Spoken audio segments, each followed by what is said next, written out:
Ito guys, yung lumang speaker oh. Gagawin natin ni Kuyang ilaw. Tingnan natin kung paano gawin to.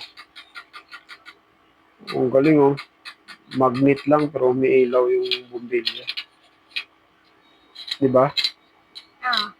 Hmm. Kaya mo ba yan? Nope. Ay, hindi. Yan. Galing oh. Yung lumang speaker, kinonvert ng ilaw. Umiilaw siya. Kahit walang kuryente pala to. Yun oh, may dalawang spark plug lang ginamit. Lumang speaker, tapos spark plug. Yan. Spark plug. Spark plug.